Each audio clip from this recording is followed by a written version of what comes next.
all corners of the globe to your ears, it's the Midnight Movie Cowboys. Sometimes informative, sometimes controversial, but always unpredictable. It's the Midnight Movie Cowboys podcast with your hosts, Hunter, John, and Stu. And now, on with the show.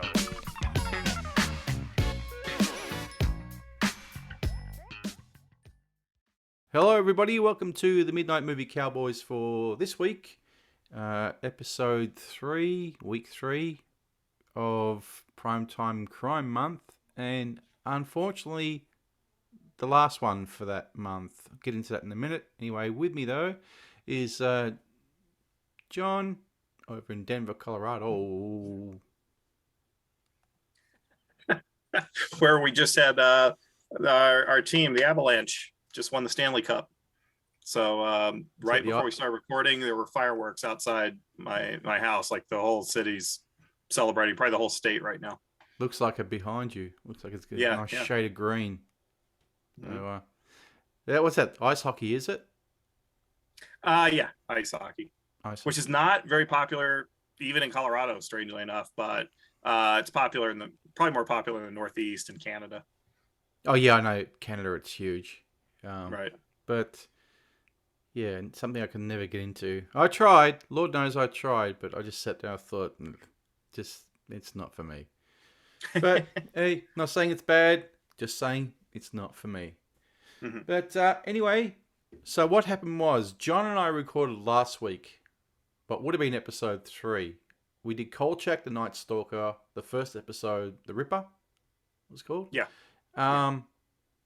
And unfortunately, we had serious issues, lagging issues, out of sync, and it was just unsalvageable. So we were going to go into what would have been week 4 today, which would have been Hill Street Blues, but we thought, well, John and I really enjoyed Kolchak. I'd never seen it before. You are obviously familiar with it. Right. But we both really enjoyed it. So we said, well, we're not going to do the Ripper again. We're not going to try and catch that lightning in a bottle twice. But we'll do another episode. So I said to John, what do you suggest? And he suggested the one we're doing tonight. Spanish Moss Murders. Yep. Episode 9 of the series. But before that, we'll get into our junk that we did show last week, but you're not going to see that. So we'll do it again for this week. You want to go first, John? And sure. Any others you got in the last week as well on top of what we showed last week? Yeah, actually, minus one thing that I showed off last week, but I'll show it on next episode or something. It's okay. Located in another part of the house. So I got these Sexton Blake books, which he is a British. You can tell where I'm almost finished with this one. He is a British hero detective character from early 1900s. Apparently. Featured in over maybe 1,000 short stories that were published in a British pulp magazines and weeklies like every week, or just a staggering amount of stories, different writers just grinding away at these things. Kind of a forerunner of the Saint and James Bond and your classic British heroes. He's a bit of a Sherlock Holmes knockoff, but not that much. From what I could tell, he's more like an American character like Nick Carter, the Dime Detective version. These editions are edited by a man named Mark Hodder, who apparently cleaned up the text and took some politically incorrect references. I guess there was some anti-Semitism, which was more common in British pulp fiction of the time. And so unfortunately, they're a little censored. He does at least know where he censored the stories. At least he says that's what he did. But they're entertaining. They're fast. Kind of getting interested in the Sexton Blake character, and I'm going to try to hunt down more of these editions on eBay and such. Unfortunately, this episode may cause a big fervor for our fans to go to eBay and outbid me for these things, but that's just the way it goes. My other junk is 2 items I found at Dollar Tree today. Dollar Tree's been getting a lot of the basically remaindered warehouse DVDs. You get it for $1.25. Mm-hmm. Of course, price went up because thanks to our current economy. Bound for Glory. Let's see if I can. Ooh, that's shining bad. Bound for Glory, which is an MGM disc. It's I'm turning into a ghost. Turn off that damn background, brother. When I figure it out, I will. It's the Hal Ashby movie about Woody Guthrie. Pretty good movie from what I recall. I saw it years ago. David Carradine plays Woody Guthrie, got an Oscar nomination for the role. Really good performance. It's a good movie. Looking forward to revisiting it and seeing the whole thing for once, because back when I rented this, it was a videotape and the ending was cut off of the rental copy, so that kind of screwed me over. Also, let's see if I could get this to the Rifleman. This is the season TV 4, show, volume 1. Yeah, TV Now, show. The Rifleman is a Western series, Chuck Connors, Johnny Crawford, classic American Western TV show. And this is the authorized DVD edition. It's not some public domain, crappy 16 millimeter transfer junk. It's actually the official authorized edition. I don't know how this ended up at Dollar Tree. I never see these things cheap anywhere, so that was quite a surprise. Nice. So that's all I got for this week. But okay. By the way, anybody got any Sexton Blake, they could send me from the UK. Drop me a hint in the notes. I'll take them. I'm addicted to reading these things now.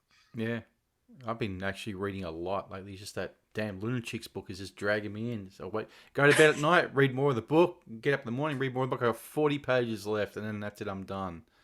Yeah, I've been reading a James Coburn book. It's sort of his a kind of attempted autobiography, and done by his kids, and it's really compelling because the guy had an interesting perspective on things, not one you would necessarily agree with or anything, but it's fascinating the way he was viewing stuff as it was happening, and really sucks you in. The guy had an interesting career. Good book can do that. I'll show it off next time. Yeah, a good book can really drag you in. Just you can't put it down. Yeah. Actually, one of those books that was like that was the D. Snyder one. I read that D. Snyder book. I couldn't stop reading. I thought, why am I bothering with D. Snyder? I mean, I don't mind Twisted Sister. I've really fallen off the tree, Twisted Sister sort of SMF army, if you will, from years ago. But that book was a damn good read. I'll highly recommend it. The Widowmaker chapter was just so suspenseful, right? Yeah. And the what was the other one he did that? Desperado, the other band he had, Desperado. I forgot about that. Jeez. They were not good.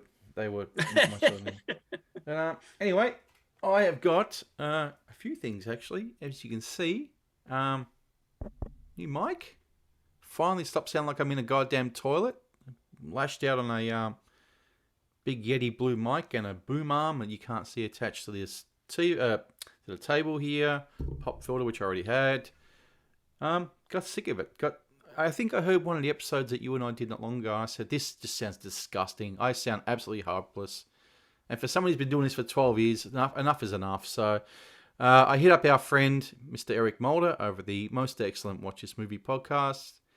Because I listen to him and Wolfie, I go, God damn, they sound good, them two. How do they sound so freaking clear? And Eric goes, what we got? We got these mics and this and this. And I checked up on my Amazon. I thought, well, this mic is $60 off what it usually goes for, which is pretty hefty. I thought, screw it. I'm just going to throw in a few $100 and just invest. And finally start sounding decent for once. Picked up some Sony headphones. And yeah, so that's that. Also picked up a spin clean record washer. Something I've been looking at for a while. Had done watched many videos on it for research, and pretty much all of them came up and said, yep, a worthy addition. Lashed out, bought one, and started doing about 25 last night. Gotta say, pretty damn impressive how well it cleans them. So, yeah. For instance, I cleaned these. These one of the first ones I did. It's Del Shannon's Runaway, which I've had since forever. And the other one is, both of these, mind you, were in not good shape. But they sound a shitload better. The other one is The Plan by the Osmonds, which, laugh, this is a damn solid album. I'm sure. It's very, very good. Actually listened to it last night. Thought, wow, this... It's better than Widowmaker, I bet. A damn sight better than Widowmaker. Better than Twisted Sister as well, for that matter. So... yeah, I bought the Spin Clean record washer. If someone's looking at getting one and you want to invest, mine was $134. I would say yes, go ahead and do it. I'll eventually be cleaning all my vinyl, which is going to take me probably about a couple of weeks here and there. Getting down to the final part of it, we've got the Porkers Grunt. I can hold it up straight, Stuart. There we go. Australian band, ska band. This is from their '94 release, which I used to own. Don't know what happened to it, but then I saw I had it on recorded on mini disc. So I've obviously gotten rid of it over the years because I put it on mini disc. But saw it again from Ben over at Disdain Records, and he had it and gave it to me a bit cheaper than what he usually has stuff. Because he's a nice guy that way. Anyway, getting into the final bits. Misfits, Walk Among Us on vinyl. Nice release. That's on the magenta coloured one. What else have I got? What is this one? Yeah, that one there. Misfits, 12 Hits from Hell. Fucking hell, Stuart, get it right. There we are. Right, so hold it up there, just above the pop filter. Right, Misfits, 12 Hits from Hell. On green vinyl, this one is. So, very cool to finally have that. And, while I was out and about the other day on Saturday afternoon, I was in the record store and I thought, well, when one version of 12 Hits from Hell isn't enough, you buy another one. For a keepsake. This one's on orange vinyl. So now I have not one, but 2 copies. So one will be played and one will be just kept. Because that is the finest release they ever never put out. Yeah. Yeah. Because they're so anti-success. Yeah. They really are. The most self-sabotaging band I have ever seen in my life. They make the replacements look like Kiss. I can't figure out why you'd have this product ready to go. And then Glenn Danzig and Jerry Only, who've been fighting for decades beforehand, both came together and said, no, don't put it out because it sounds like crap. And we don't like the cover, which I think the cover looks freaking great. I really like it.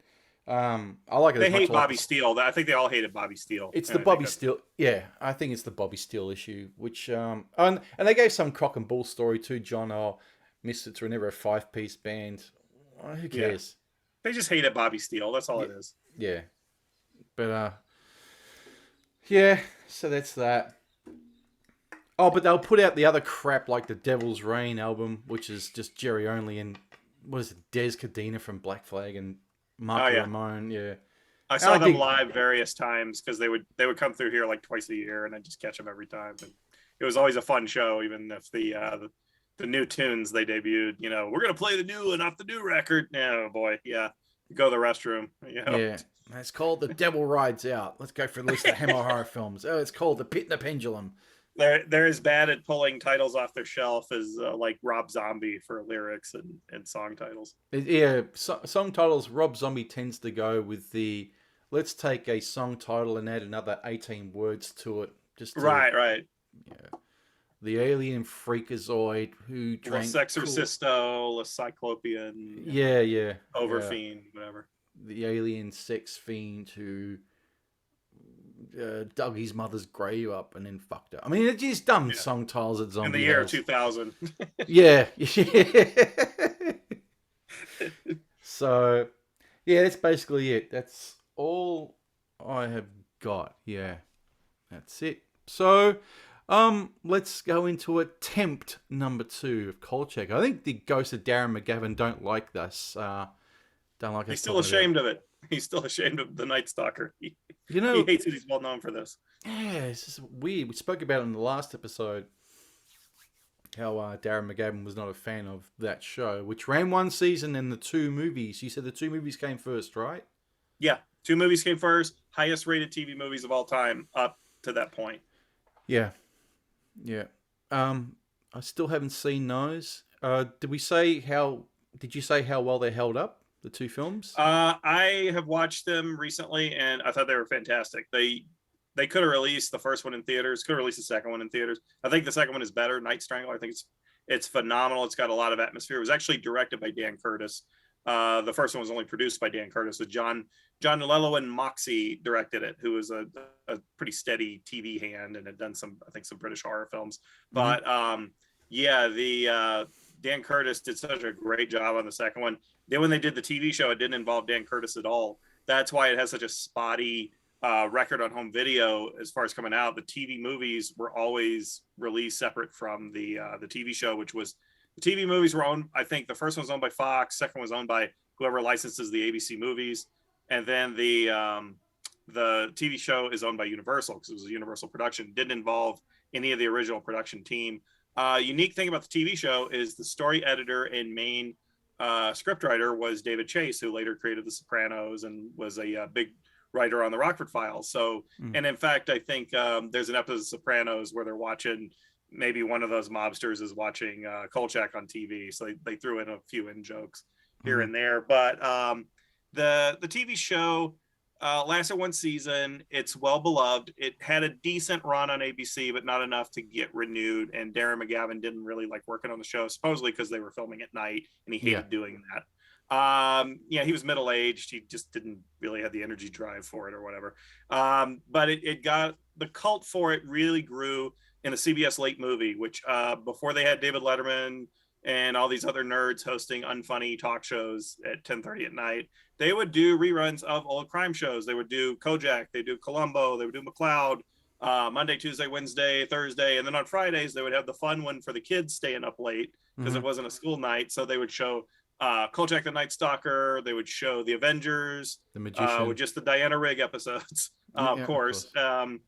They would show like fun stuff. They would show exploitation movies or monster movies, Hammer films, whatever they get away with for cutting on TV and everything. They would stretch them out to 70 minutes with commercials. So they wouldn't cut anything out, but they would add commercial time so they could have it 70 minutes. You could say it's a movie and not a TV show. But the funniest thing was they ran Hawaii Five-0 reruns, and they couldn't call it Hawaii Five-0 for some reason, so they called it McGarrett. It was like, so there was some sort of rule that if Hawaii Five-0 was on, if it was in TV syndication on local stations, that those last two seasons or the last season was not in syndication, was called McGarrett on the CBS late movies. The weirdest thing. They were running that in 1984. All around the same time, they were also running the new Avengers, which the first time I saw that, which was the Avengers sequel show done in the mid 70s with McNee and Joanna Lumley, where she got her big break. Which is actually a much better show than its fans, than the series fans think it is. But I got hooked on Kolchak in the 70s, watching it on the CBS late movie. I was a little kid. The funny thing is, watching it on DVD now, and eventually I'll get the Blu-ray set that Kino Lorber released last year. I do want that. It's like when I was a kid, the imagination adds so much to those monster killings. Like every time a monster kills somebody, I really thought I was seeing a lot more than I did. I thought there was blood. I thought there was a decapitation. There's nothing of the sort. It freeze frames and cuts to, obviously fades out to a commercial or the Ripper. The Ripper episode was very, very very prominent in that. Yeah, it's all suggestion, and I said that's akin to the Texas Chainsaw Massacre. People think, oh, Leatherface's chainsaw hit somebody's stomach and guts fell out. No, there's not a drop of blood in that movie. There's not very much. No. Like the hitchhiker cuts his thumb and that's it. But everybody, their mind is imagining more than what they're actually seeing. Yeah. And sometimes that's the most effective stuff, and I think that's why this show still has a following. It's very well written, very well acted. Darren McGavin as Kolchak, as the reporter who's fighting the monster of the week that's terrorizing Chicago or wherever he happens to be on assignment. Yeah, he goes on a cruise ship of swingers. And when I was a kid, I didn't realize it was a swingers cruise ship because I didn't understand what that crap was. But watching it recently, I was like, oh, God, it's sleazy. It's just, of course, there's a werewolf on the ship. So I've got to watch that. Throwing people overboard. I've got to see that episode. Oh, you got to watch that. You'll die laughing. It's very funny. It's very funny. The werewolf costume is the worst ever done for anything, movies or TV. It just looks like a Kmart mask they just put over a stuntman. But it's a good episode. It's a lot of fun. Oh, I've seen a few shockers. I think, what was it? The Monster Squad TV show wasn't very good. It was okay. Oh, no, The Monster's Revenge had literally a guy with a werewolf mask on. That was it. It was a Don Post, Lon Chaney mask. Yeah, it actually was. It was actually Don Post mask. They said in the credits. So yeah. Anyway, let's get into this episode, which is episode 9. So previously on The Magician, we did episode 1. On Kojak, we did episode 1, and we did do episode 1 for for Kolchak. But we thought, well, let's go to another one. Let's go into episode 9. The Spanish Moss Murders, or Spanish Moss Murders, it's called. I had no idea what it was about when you told me. I thought, sounded interesting. And, yeah. And also, just as we found out yesterday, and I saw in the credits, directed by our mate, Gordon Hessler. Yeah, your favorite director of all time. Who was responsible for which film? Kiss You're Meets looking Family for Park someone. or Attack of the Demons. But it's not Kiss. There you go. Let's get Paul Stanley once more, because you thought he was gone. You thought the soundboard was dead. Well, I fixed it, so... You're looking for someone. But it's not Kiss. There you go. That's for the old school MMC listeners who thought, oh man, I missed the soundboard. Well, it's back. Yeah. Also directed Golden Voyage of Sinbad. Probably the best of the Sinbad movies. Did he really? Harry House effects. Yeah. I know when I was when I was reading the book by, I think it was Paul Stanley, he said that Gordon Hessler, they weren't very fond of him, and he was just basically a TV guy, that was it, and didn't know how to shoot film. Coming from a guy, he couldn't even read lines properly, he was just literally being Paul Stanley, and the rest of them were just reading lines, so... Hessler directed, didn't he do Cry of the Banshee with Vincent Price? And he did some decent British horror movies. Yeah, possibly. Yeah. I'm not too sure. There's a bit about Gordon Hessler in the book that I've got, the Conversation with Phantoms, the book about the making of Kiss Meets the Phantom of the Park. So Citizen Kane doesn't have as many books devoted to it. Because Citizen Kane is boring as hell, and it doesn't have a replayability like the Kiss film does. But they do talk about, I think they talk to Hessler's widow in it, or one of his kids, and they give accounts of what it was. Yeah, it was one of those, because they were on set filming it back in 78. So, yeah, there's some good info about Gordon Hessler in that book. But, yeah, let's get into it. Okay. Yeah, episode 9. And I didn't even think, when I saw the end credits, the monster was played by... Richard Kiel. Yeah. I didn't even twig. I thought...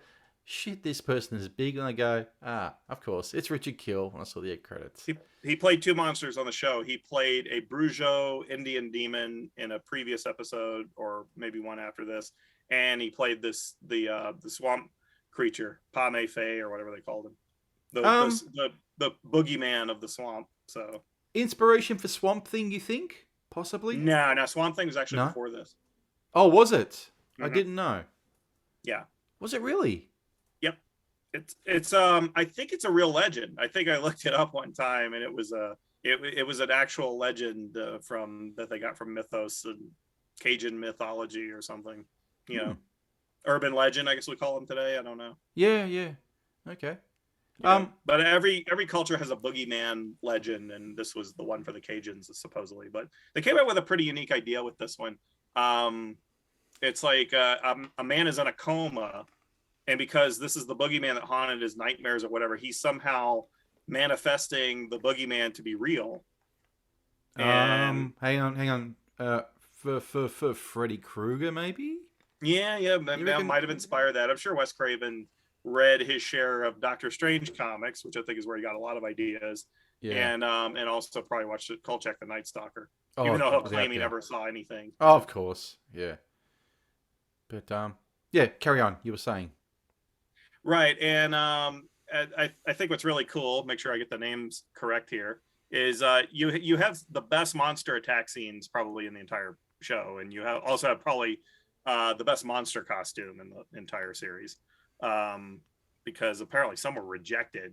Like they had an Alien episode, and they had built an alien costume, and Darren McGavin vetoed it, said it looked like it came from a Godzilla movie that played on Saturday afternoons. So he said, no, we're not using that. So they made the alien was invisible. But there's Richard Kiel, but there's Severin Darden as Dr. Aaron Pollock, who is the scientist, and also playing his assistant is the lovely Elizabeth Brooks, which if you've seen, God, if you yeah. have seen The Howling, because I Yeah. remember I was watching, I was going, man, that is a gorgeous lab assistant, and they kind of played it up like the Yeah. two were making eyes Yeah. at each other. And then I look at the credits, I went, oh, it's Elizabeth Brooks. It's From the hot. yeah, because I'm going. werewolf I know woman that from- face. I go. From The Yeah, I'm with Howling. you. It's like she's beautiful, and Oh. probably should have had a bigger career. Yeah. But yeah, there's one of your chances to see Elizabeth Brooks in a pretty decent role. Yeah. There's a lot of humorous writing, like the they have the fake Cajun guy who's a street performer with the fiddle, and he's Mhm. actually a Jewish guy from like Brooklyn, and he tells Kolchak, well, I gotta listen to a Cajun with a Jewish name, it's just like it's total David Chase, New York, Northeast, New Jersey humor. Mhm. This one, like just some of the stuff, like the motorcycle cop running into him and firing, is straight out of like your basic alien monster movies of the time, or werewolf movies, or whatever. Yeah. But the way they did Pame Fay, where they got Richard Keel's one eye bugging out of the Spanish moss, they just put a suit of, and just put him in a wetsuit and just threw Spanish moss all over. But it looks really effective. It does. Yeah, I was surprised Very actually memorable thing for TV. how good it looks. I was Yeah. very impressed with it. I mean, you're on a limited budget. There's only so much you can do for 1974, but I mean, it looked perfectly fine. Yeah. Great use of Universal studio sets, because they only have a few city sets, but they always make them look different for shows like Kojak and Rockford Files, whatever they got to use it for. Alfred Hitchcock Presents. Mhm. You've seen these sets your whole life. Back to the Future, it's the small town set. But what they did, they did a real effective lighting use of like the alleyways and everything, because like Kolchak's talking to the fake Cajun, the Jewish Cajun guy, and the guy just vanishes. Like and they've got the sets lit perfectly where it's dark and it looks like you're actually in Chicago, because this is one of those shows, one of many Universal shows that's set in another city like Kojak. Like here, it is set in Chicago, so there's a lot of B-roll of Kolchak probably shot before they shot the rest of the season. Just Darren McGavin driving around Chicago. He's driving around all these different sites and getting out of his car, getting in his car, and all that for the usual episodic TV padding. And but here they have to intercut it with all the stuff they shot in LA, which is the rest of the show. And they did a really good job of faking Chicago. I always thought they did a wonderful job with that. It doesn't look like Los Angeles most of the time. Now in some episodes they blow it. Kolchak will go out in what's supposed to be the suburbs of Chicago, and there's a shootout, and it's clear you can see the mountains, the Southern Cali mountains of Pasadena or whatever the hell. You can just see you can see all those LA mountains are all over the place, and they kind of, and too much dry shrubbery for the Midwest. But what was the other? Otherwise, it's pretty well done. Yeah, what was the other show that you and I both liked that was set in Chicago? Was that Mike Hammer with Stacy Keach? That was set in New York. Oh, okay, New York. And I think was actually filmed completely in New York. I think they actually filmed Mike Hammer in New York, like 100%. So was it always felt like it. Crime Story? They may have faked it real good. Was Crime Story Chicago? Crime Story was set in Chicago, yeah. Okay, and so they that's did the do a one I'm lot of thinking filming in Chicago. Then they moved to Vegas and filmed in Vegas. Mm-hmm. All right. Yeah, because Michael Mann got his way for his TV shows, like Miami Vice, all filmed in Miami. Crime Story, I think, was all filmed in Chicago, and then later Las Vegas, just 100%. Yeah, that was due to his big smash hit. What was it? The Keep. He got his way. The Keep. And Manhunter. Yeah. Oh yeah. Manhunter was so successful it disappeared from theaters within 3 days. Didn't even get a full week run. Didn't it? Oh wow. Oh, it bombed so quick. It was in and out of theaters so soon, and it had a lot of hype on it, and it got good reviews. But I think that title and the ad campaign just didn't work, and it just disappeared after a week. Jesus. And we've championed that film for the longest time. Here's the best adaptation of a Thomas Harris book. Easily. Yeah. Better than that Rat in a Piece of Crap. Holy boy. That Red Dragon movie was freaking awful. But anyway, that's Hannibal Lecter too. Yeah, absolutely. With Brian Cox. Yep. Better than Anthony Hopkins. Okay. Who else we got in this film? Oh, in this TV show, sorry. Let's see here. We bring that page up. We got Ruth McDevitt. We got as Emily Cow. She's Miss Emily. We got Jack Grittage as Ron Updike. These are recurring characters on the show who are Kojak's fellow reporters, columnists, etc. That they get on his nerves. Mm-hmm. And you got Keenan Wynn as the police captain of this one. And Keenan Wynn's specialty was growling and yelling at people by this age. So Yeah. he always plays good, angry authority figures. Boy, does he do it well in this episode. He's just screaming at Kolchak the whole time. Yeah. But it was amusing. And we got the great Simon Oakland as Tony Vincenzo. I think sometimes, even if the episode is bad, the Vincenzo Kolchak argumentative relationship of editor and reporter is often the highlight of the show. If it's not as good as the other episodes, and you get a subpar monster, at least you got these two yelling at each other. Yeah, true. With other episodes of Kolchak, which I will be watching, so I got a couple of days off as of tomorrow. What's some of the other ones people should be looking for to go to, or is it doesn't really matter? You can just pick one off the shelf and you'll be right. You can watch them at random. However, I think the vampire is a really good episode. The one with the werewolf on the ship of swingers, despite the terrible werewolf outfit, I think is really well written. Yeah, I'll be watching that. I really like the Mr. Ring episode. Is a little overrated because it's a big government conspiracy and a robot on the loose, or killer robot. It's a little overrated, but it's still pretty worthwhile. But you could see that the show was going in a science fiction conspiracy direction, probably a big influence on the X-Files, in which Chris Carter has admitted many times that he loved this show and wanted to make a 90s version of Kolchak the Night Stalker in the X-Files. Looking at the other episodes, it's funny because there's none that I really consider awful. I think the zombie is a great one. It's genuinely frightening. Probably has the scariest moments in the show. At least when I was a little kid, they terrified me. I think The Ripper is a really good opening episode. Oh, yeah. Yeah, looking on here, Bad Medicine, also Richard Keel, is pretty weird and frightening because Richard Keel has he's like the perfect evil Indian sorcerer image. I thought he was like a really big Bon Jovi, character with a huge hairspray, just singing shitty, hair metal songs. Oh, right. Looking down, The Nightly Murders is one I kind of like. There's one with Kathy Lee Crosby, the youth killer, where she is she's an ancient Greek goddess that is absorbing the youth of victims, and it's worth a look. This show went into different directions. There's one I have not seen that's about a witch's coven and the fashion industry. That one I'm really looking forward to watching for the first time, because there's a couple of these when I was going through my DVD set this year.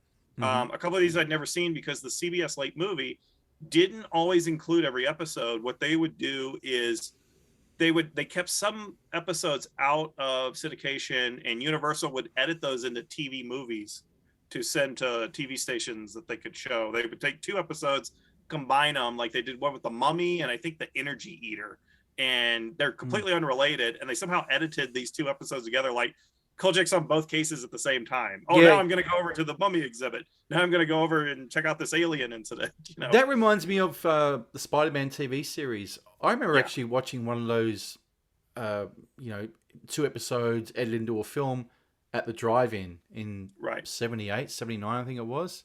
Yeah. I think it was the second one. Was there something about a dragon or something with a Spider-Man one? Or some there's one with that's set in Hong Kong of all places. That would be it. Yeah, that's the one. I'm thinking, wow, that's pretty cool, Spider-Man. But then I found out, a little while later, that it was actually just 2 episodes into a film. Does that? Hey, just since we're speaking about that, John, that doesn't seem to be a thing these days, does it? Grabbing 2 episodes and making a film out of it. No, not the way entertainment is set up with streaming and the way we see movies now. Movies are only big tentpole movies and that rare indie film that's really a studio production they really believed in. That's it. You're not going to get that kind of mid-level, hey, we got to fill up some theaters. Does anybody have an edit of 2 Ron Ely Tarzan episodes we could throw in for a matinee? You don't have a movie market like that anymore. Maybe the exception is you get today, me and my son went to see The Cat Returns, which is a Miyazaki anime movie. And I guess what they've been doing is they've been doing this. We'll show a Miyazaki movie once a month on Sundays at your local AMC theater, and we'll do 2 screenings, and they're both dubbed, and you can come see them. And so we went to see that, and that was enjoyable. But that's kind of a callback to where the way it used to be. You'd go see the kids matinee, and it'd be something completely out of distribution. It might be Tarzan episodes edited together or Spider-Man episodes edited together, but you're not going to get, or an old Italian movie from the 60s or something. But you don't get anything like that today. The movie market is it's what Blockbuster Video was 20 years ago. It's just all mainstream, latest and greatest, and that's it. And it's not really for people who really enjoy movies and like going to see, just love that experience of the theater, go to see different things. We don't have much variety anymore. It's kind of long gone. Because I remember the Incredible Hulk did a couple of those. They did, what was it, season 2, episode 1 was a 2-parter, but streamed into, spliced into one film, which is the one. Was it the 2 Hulks? I think it was. It might have been. Oh yeah. I think they called it something like Prometheus or something like that. Yeah, that was it. Yeah, so like I got my Incredible Hulk set, and I still haven't watched all those episodes. I kind of want to get back into the swing of things and put on a Hulk every other day or something. Mm-hmm. Yeah, it was my favorite show when I was 7 or 8. So it's like, it's kind of cool to revisit. You kind of see all the things you didn't catch when you were a kid that are pretty funny. And don't even get me started on about the goddamn release or never to be released Spider-Man series with Nicholas Hammond. Yeah. Oh well, somebody slid me. Pal of ours slid me a channel on YouTube that actually has the best looking copies of the Spider-Man episodes I've ever seen. They must have been taken from the Laserdisc releases from the late 80s. Ooh, you might want to have to quietly. Yeah, I may have to share that with you. Let's not talk about it too much on this. No. We'll keep a zip on it here, but yeah. We just between us fans, just between us listeners. Well, I mean, it goes back to that. Things get bootlegged until you bastards release the official thing. And I would buy a Spider-Man TV show set in a heartbeat. That's like, nowadays it's funny because the fans give it crap because it wasn't super faithful to the Marvel comics. Good Lord, compared to the movies, what the movies have done these days, that thing is way more faithful to the comic books than the stupid movies now, where they've just gone nuts with it, and they've got these supervillains that are way too powerful and doing things they could never do in the comic books. They're like gods on Earth. And they're like 25 years old as well, which is just ridiculous. Yeah. They have no mental maturity to know how to harness their powers and to use them properly. Yeah. Because they're all based on feelings and emotions. And the TV show was just based on what they could get away with a stuntman, which somehow made it more entertaining and it meant something more when he did something, which they've never found that balance for movies for whatever reason. No. Yeah, so I hear you about the Spider-Man. Just release that whole damn thing, that box set. Yeah, I mean, it'll eventually hit, home video shelves one day or another, whether it's just via a digital release or it's in a physical format. I don't know, but it'll eventually see the light of day. They just can't sit in it. There's too much of a demand for it by the fans out there. Well, there was a documentary on Disney Plus about the Japanese Spider-Man, and of course they got the footage from Toei, so those clips look great. But the funny thing was they used the clips of the American show, and they look like they came from like a 10th generation VHS bootleg. So even Disney cannot get the clearance to use crystal clear footage from that series. It's like nobody has it. It's got to be somewhere. I mean, if they can do the Batman one from the 60s, which you and I own that set, and they look incredible. Yeah, they look amazing. Yeah, there's no reason why they couldn't. Don't tell me they've lost their Spider-Man masters. No way. I don't think they have. I think it's just the production company that made them, I think, has somehow got the masters, and the licensors do not. That's my best guess. I don't know what the hell's going on. It seems like they were just trying to get that cleared. Mm-hmm. Strangest damn thing. Yeah, well, if they can swing it back to Kolchak, if they can get Kolchak on home video, on Blu-ray, no less, in a what is supposedly a good-looking Blu-ray set. From outstanding reviews, from what I've heard. Yeah, and those Blu-ray.com forum people, they're pretty harsh. If it looks like crap, they'll let you know. Believe me, they'll let you know about it. They are picky people, and so apparently they did a great job with this stuff. Yeah, I put the Blu-ray.com forums only behind Twitter in terms of just piss moaning, complaining. The audio is out for half a second. Oh, I've seen that. Unacceptable. I've seen that. It's when I calibrated my sound system and it's still wrong. And I've complained to Shout Factory about this and they've had no response. And it's only been 12 minutes. Oh, they suck. I'm never going back to them again. Blah blah blah. Give me a break. I mean, yeah, just crazy. So yeah, if Kolchak can get out there in a nice looking format, is this available digitally as well, Kolchak? I think it is. I think almost everything Kino is available. Yeah, I think you can buy it from Amazon Prime, but I believe it's the DVD transfers. No. Because you could do that before the Blu-rays ever came out, and I don't know if Amazon actually updates those.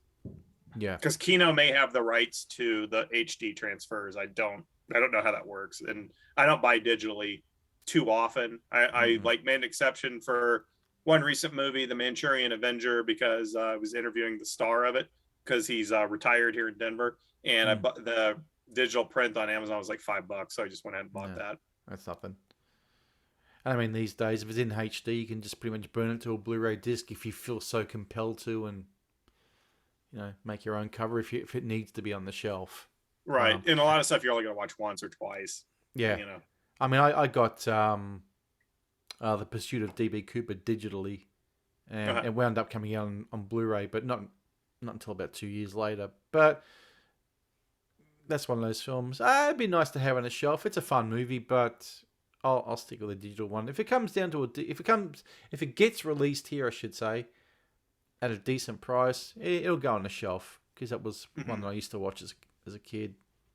Oh yeah, like a 12, 13-year-old. Yeah, Kino has the Blu-ray set, by the way, right now. They're having their July sale, or in June. Yeah. They got it for $46.99, which I guess is an okay price for it. Mm-hmm. But I might get it. I might wait. I might just go through my Universal set, and then in a couple of years I'll buy the Blu-ray set. I don't think it's going out of print anytime soon. Not going to turn up a Dollar Tree, that one? No, definitely not. No. All right, yeah.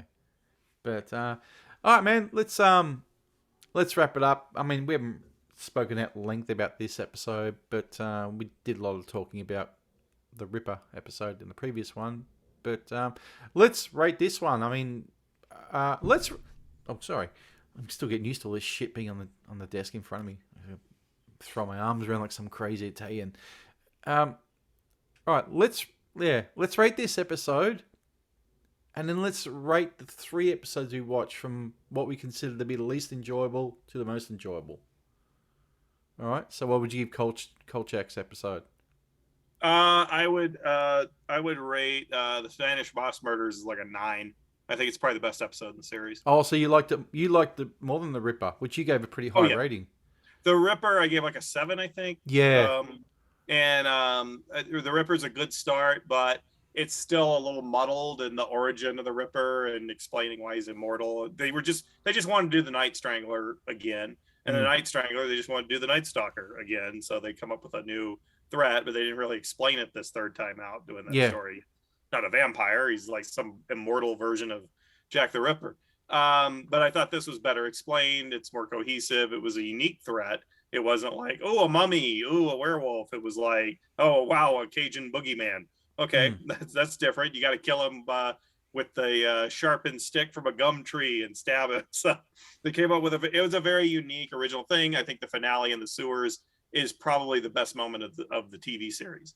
Nothing in the TV series is as good as the Night Strangler or the Night Stalker, but it's pretty good. I mean, it's a weekly Universal TV show, which is Universal was very cheap back then. So you can see where they're doing a lot of cost cutting. Watch any of those shows from Columbo to Kolchak to Kojak to anything, and you will see a lot of cost cutting.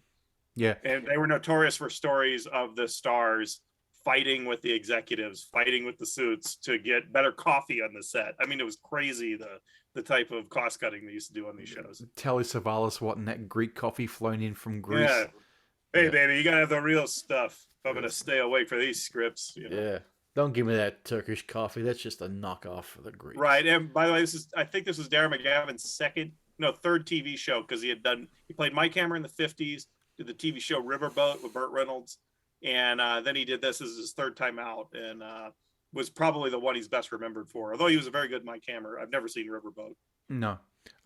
couple of things I did notice throughout this episode when I was watching it. There was one quick shot where where I think it was Kolchak was in the car and he was driving, and if you look to the right of the screen, there was a billboard above a theater, and real quick it said Isaac Hayes Truck Turner. Did you catch really? that? Yeah. Oh, I gotta look more carefully next time. Yeah, When I get the it's Blu-ray set, I'll look at it. It was real brief, but it was there. So and Truck Turner was what, 74, wasn't it? Yeah, that would have been around the time they were filming the show. Yeah. And the other one was when you just mentioned about the Kolchak in the sewer. Those damn rats. I thought, oh, this just ruined my day. Anyone who knows me knows I have a beyond insane fear of rodents, rats, mice, freaking possums. Even I just yeah. So when I saw the rats in the sewer, I just went. Well, of course, No, you have to have thank Kolchak in his suit going down in there. Oh boy, yeah. He never changes that suit. No, he's always in that suit. But Well, it's cheaper for the wardrobe and continuity departments to just have like 20 copies of the same suit 20 times, Pretty and much. then to remember what he was wearing in one scene when they were filming the next. Also gives off the impression that Kolchak pretty much doesn't sleep. He's always on the job. Yes. So he doesn't have time to go home and sleep and shower and change into something else. It's pretty much like the Columbo effect of Peter Falk always having that trench coat. And when I worked as a reporter, I could say it's not far off from the truth. It's almost like you don't sleep. Yeah. No, like I would be at a city hall meeting till midnight, drive an hour home, have to get up 5 hours later and go back into the office. It was just a cruel business. And crappy pay. Yeah, crappy pay, everything. It's like I think when I saw a Kolchak rerun on the Sci-Fi Channel in the 90s, which is where it got a lot of its youthful following, I was like, oh my God, I'm going to be like Kolchak in 10 years and just living in a gray suit and wearing an old hat like that. You're going to be 35 looking like you're 55. You're going to have a heart attack. And just like, oh, it's going to be the worst. Pretty much. I would welcome the threat of vampires and boogeymen every week, over just doing boring city hall stories. God, that's a bad field to get into. I would rather die in the arms of the lab assistant from this film or this show. Right. Yeah.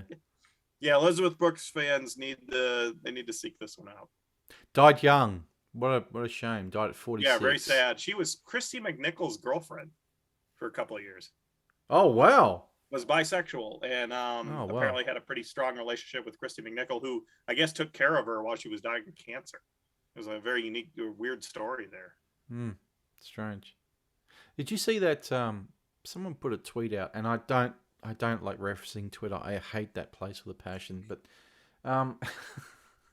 some comedian put a tweet out which really upset a lot of people, and it said most women are bipolar or sexual. I thought, not saying nothing, but oh boy, yeah. Is that the guy that pissed off that reporter at the Washington Post or one of those publications? Yes. That guy, that comedian. And I thought it was pretty funny. I thought it was funny. I thought it was more accurate than funny. Little weight of truth to it. Yeah, just especially when I want to think about my 90s dating life. Oh God. But imagine it now. Try being it now. Ooh. Oh, mate. I feel bad for young men dating now. Yeah. It's got to be hell. It just looks like it must be hell. That's why the MGTOW movement is just gaining momentum. I don't even think it's intentional. I think that's just the way things are going, Yeah. You got women, with the purple hair and the tattoos everywhere, which I hate them. Absolutely hate them. I'm sorry, I couldn't deal with it. Nope. I think if I were a young man in my 20s, I'd probably move to another country. Like that's what they're doing. They're saying a lot of men are just flocking to, South American women or Asian women, or because go to Eastern Europe or something like Croatia or someplace like that. Ukraine. Yeah, live and work cheap. Yeah. Well, there's that story about that guy and his wife had a Ukrainian refugee or something in the house, that female. And what was it? Within a week, he'd run off with her and left the wife. It's everything's a 70s Eurotrash movie all over again. It from is.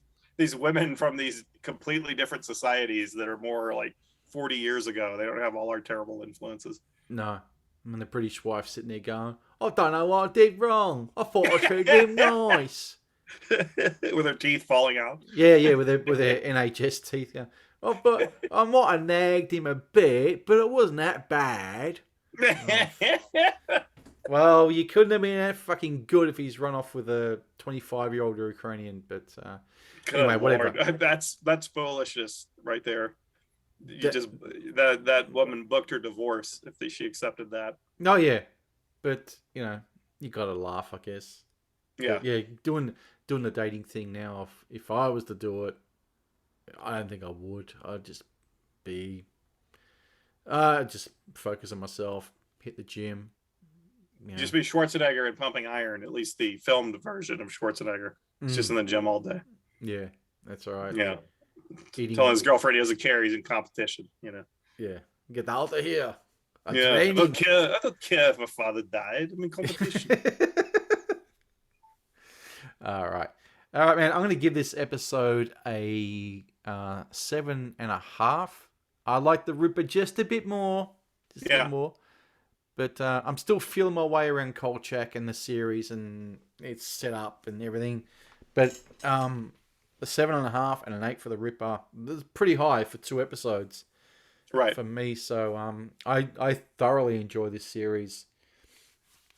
Now rating the enjoyability of the 3 that we watched, I would say Magician at 3, Kojak at 2, and Kolchak at 1.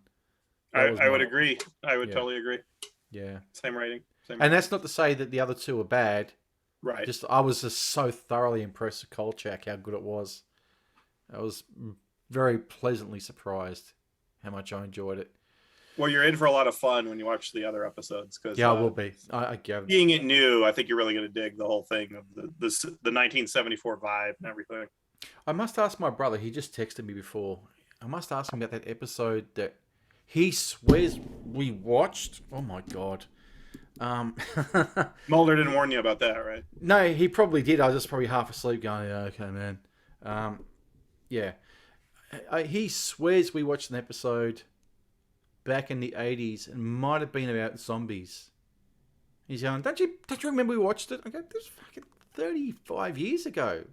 How am I supposed to remember that shit? You would probably remember it because he pours the salt in the zombie. He has to pour the salt in the zombie's mouth and sew it shut.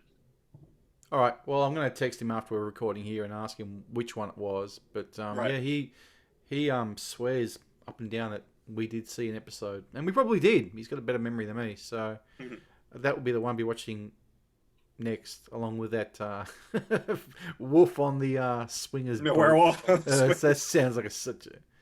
It's like such a bad and good episode at the same time. It's such a blast, but the werewolf stuff is just ridiculous. Oh yeah. That's not gonna watch that one. All right.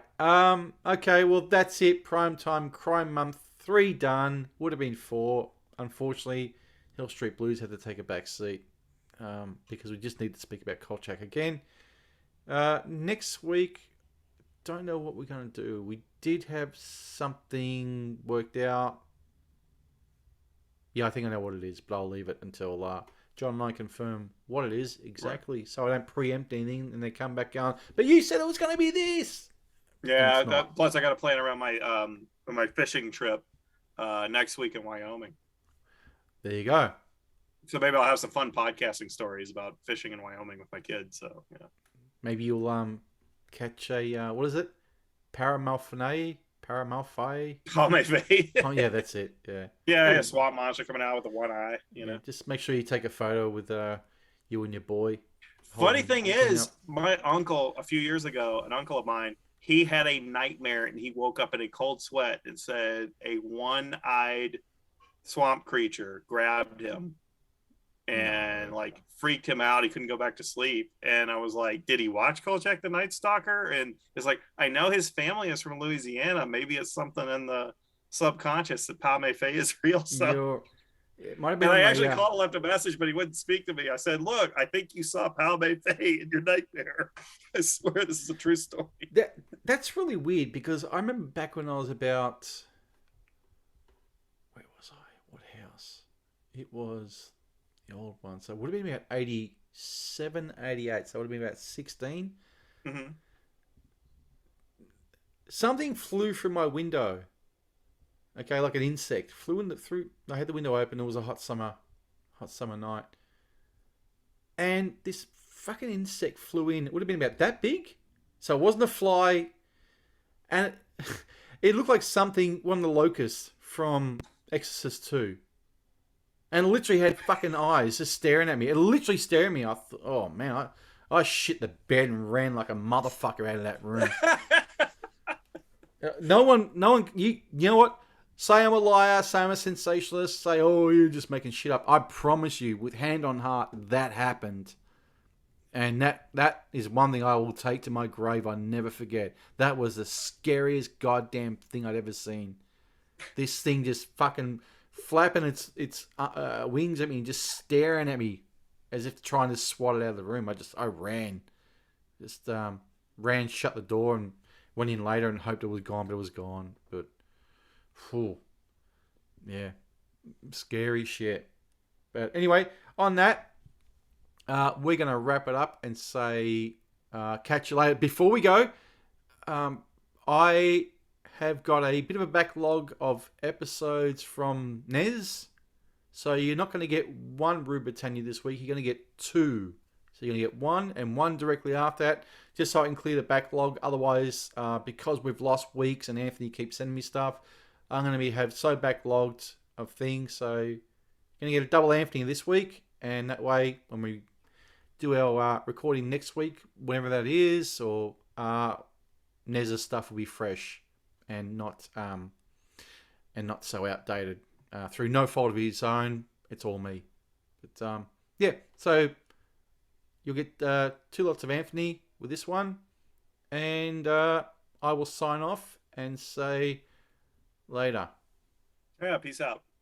And now, it's time for Rue Britannia with your foreign correspondent, the NES.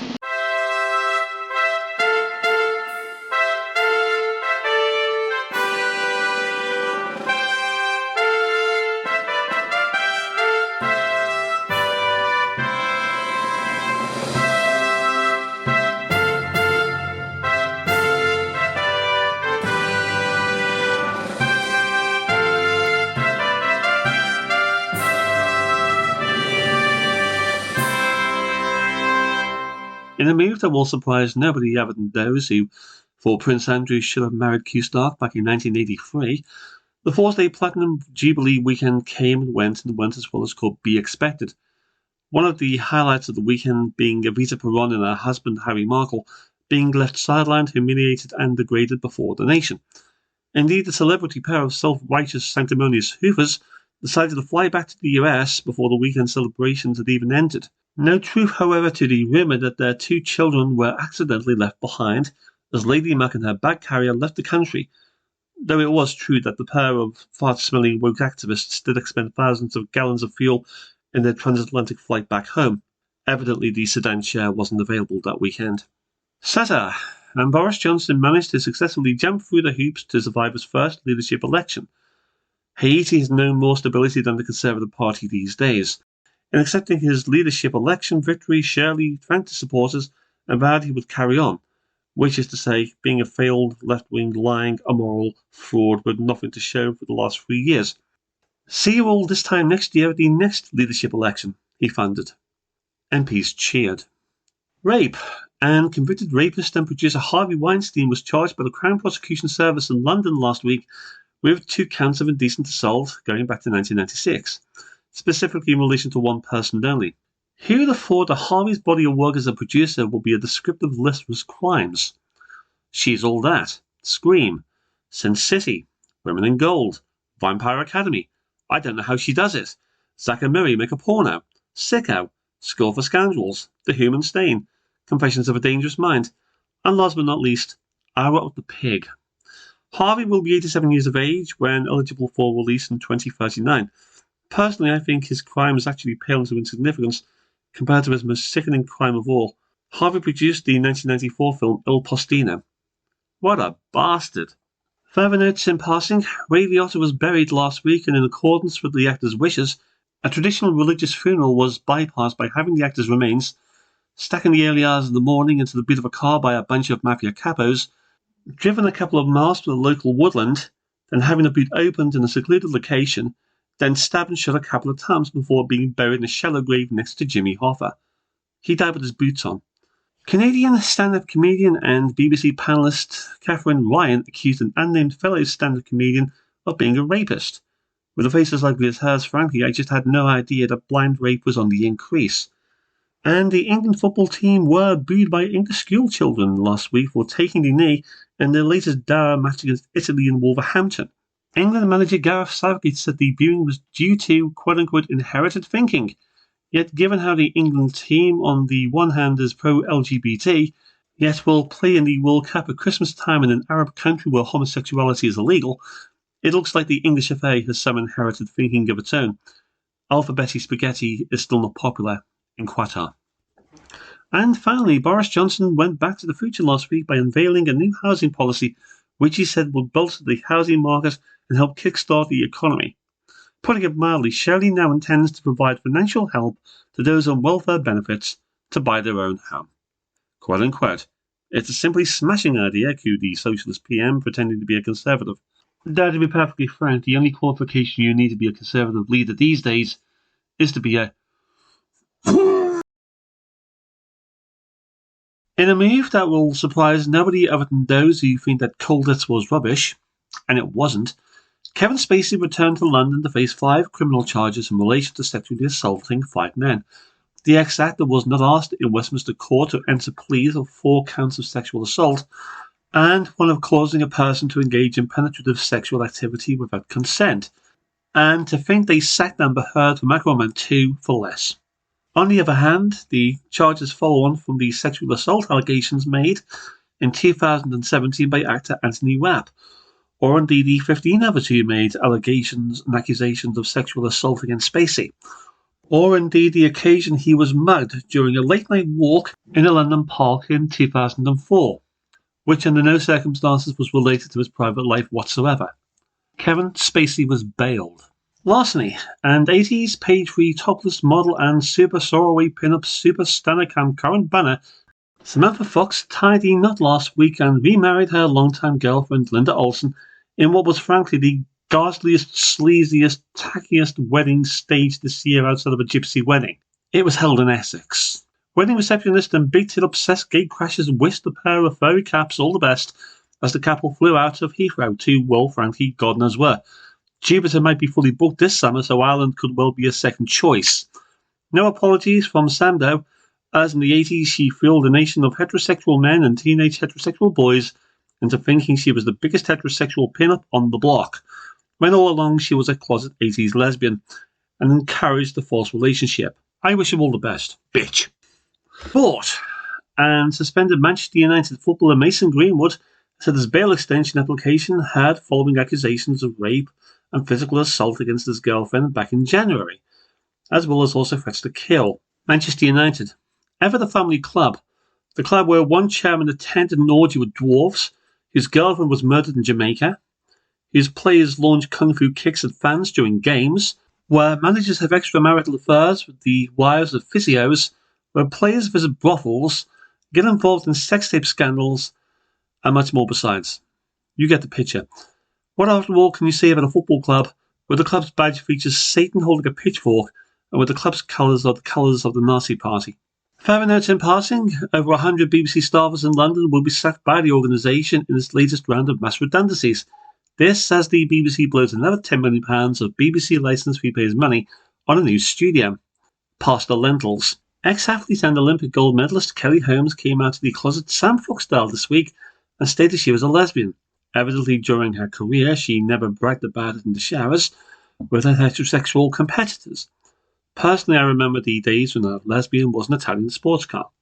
And Paul McCartney withdraws from his concert performances back in the USSR in protest at the Russian Cultural Festival currently taking place in eastern Ukraine. If only Mackie could also take back Give Ireland Back to the Irish and Mull of Kintyre in the same way.